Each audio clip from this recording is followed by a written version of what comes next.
لیکٹولوز یعنی یہ syrup form میں اویلیبل ہے، قبض کشا،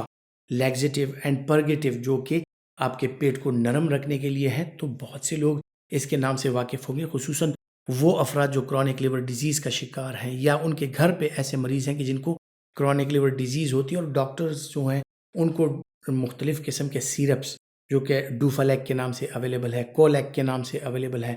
اسی طرح اور مختلف ناموں سے اویلیبل ہے، لیکٹولوز اس کا استعمال کراتے ہیں۔ تو میں آج آپ کو بتاتا ہوں کہ لیکٹولوز کیا چیز ہے اور کیوں اس کا استعمال کرایا جا سکتا ہے، اس کے فائدے اور نقصانات کیا کیا ہیں۔ لیکٹولوز بنیادی طور پر ایک ایسی چیز ہے جو کہ ہضم ہونے والی چیز نہیں ہے، آپ کی باڈی میں، آپ کے معدے میں یہ ہضم نہیں ہوتی، اور اسی طرح یہ آپ کے معدے سے نکل کر آپ کی آنتوں میں اور آپ کے جو بڑی آنت ہیں وہاں پر آ جاتی ہے۔ لیکن اس لیکٹولوز میں یہ کوالٹی ہے کہ یہ پانی بہت زبردست طریقے سے ایبزارب کرتی ہے، تو اس کو آسموٹک لیگزیٹو کہا جاتا ہے، یعنی آسموسس کے عمل کے تھرو کہ یہ آپ کے گٹ میں سے پانی جو ہے اس کو کھینچ کر اور اس میں وہ شامل ہو جاتا ہے، اور اسی وجہ سے جو ہے تو پیٹ نرم ہو جاتا ہے، اور پیٹ کی اس نرمی کو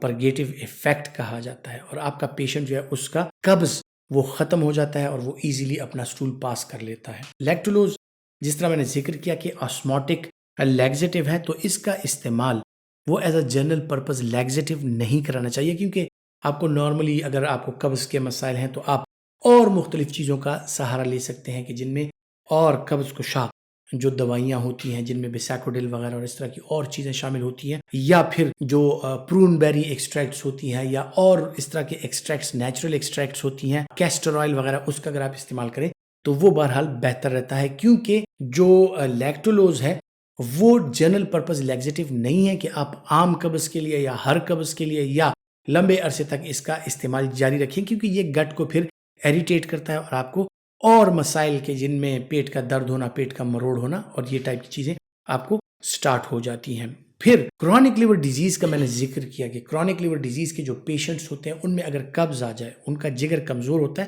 اور اس قبض کی وجہ سے جو سٹول ہے وہ ان کے گٹ میں یا آنت میں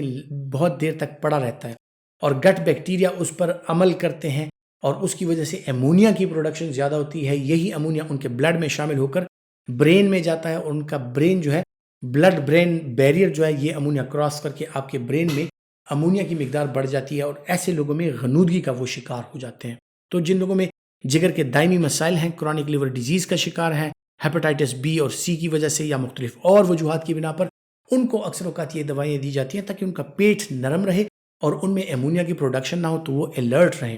کیونکہ ان لوگوں میں ہیپیٹک انکیفیلوپیتھی سٹارٹ ہو جاتی ہے، یعنی جب ان کو قبض ہوتا ہے، جگر کے فلٹریشن نہ ہونے کی وجہ سے، جگر کا جو فلٹر ہے وہ کمزور ہے، اس کی وجہ سے یہ لوگ غنودگی کا اور پھر بے ہوشی کا اور پھر کوما کا شکار ہو جاتے ہیں، جسے ہیپیٹک انکیفیلوپیتھی کہا جاتا ہے۔ جو میں نے ذکر کیا ان بیکٹیریا کا جو عمل کرتے ہیں، امونیا پروڈیوس کرتے ہیں، لیکٹولوز چونکہ ایک آسموٹک ایجنٹ ہے تو وہ اس بیکٹیریا پر بھی اثر انداز ہوتا ہے، اس بیکٹیریا کو بھی کل کرتا ہے آسموٹیکلی، اور بیکٹیریا جب بیکٹیریل گروتھ کم ہوتی ہے تو امونیا کی پروڈکشن کم ہوتی ہے۔ تو دو میکینزم سے یہ آپ کی جو کرونک لیور ڈیزیز کے پیشنٹس ہوتے ہیں ان کی انکیفیلوپیتھی کو کنٹرول میں رکھتا ہے، یعنی ایک تو سٹول کو زیادہ وقت نہیں دیتا، سٹول پاس ہو جاتا ہے، گٹ جو ہے وہ خالی ہو جاتا ہے، بڑی آنت خالی ہو جاتی ہے، اور پھر بڑی آنت کے جو جرثومے ہیں، جو بیکٹیریا ہیں، ان پر اثر انداز ہوتا ہے، اور وہ بیکٹیریا گیس کی پروڈکشن، امونیا کی پروڈکشن اور اس طرح کی مختلف چیزوں سے باز رہتے ہیں، تو اس کی وجہ سے امونیا کی پروڈکشن کم ہوتی ہے اور آپ کا پیشنٹ کرونک لیور ڈیزیز کے ساتھ بھی الرٹ رہتا ہے۔ تو اکثر اوقات دیکھنے میں آتا ہے کہ ہمارے پاس پیشنٹس آتے ہیں کرونک لیور ڈیزیز کے، اور ہم ان کو 2-3 چیزیں ایڈوائز کرتے ہیں، جن میں ضروری چیز جو ہوتی ہے وہ لیکٹولوز بھی ہوتا ہے، اور اکثر لوگ کہتے ہیں کہ ڈاکٹر صاحب میرا تو پیٹ ٹھیک ٹھاک ہے، مجھے تو قبض نہیں ہے، آپ نے مجھے قبض کی دوائی کیوں دے دی؟ تو اس کے پیچھے جو لاجک ہے لیکٹولوز دینے کا وہ میں نے آپ کو سمجھا دیا ہے۔ یہ دوائی جو ہے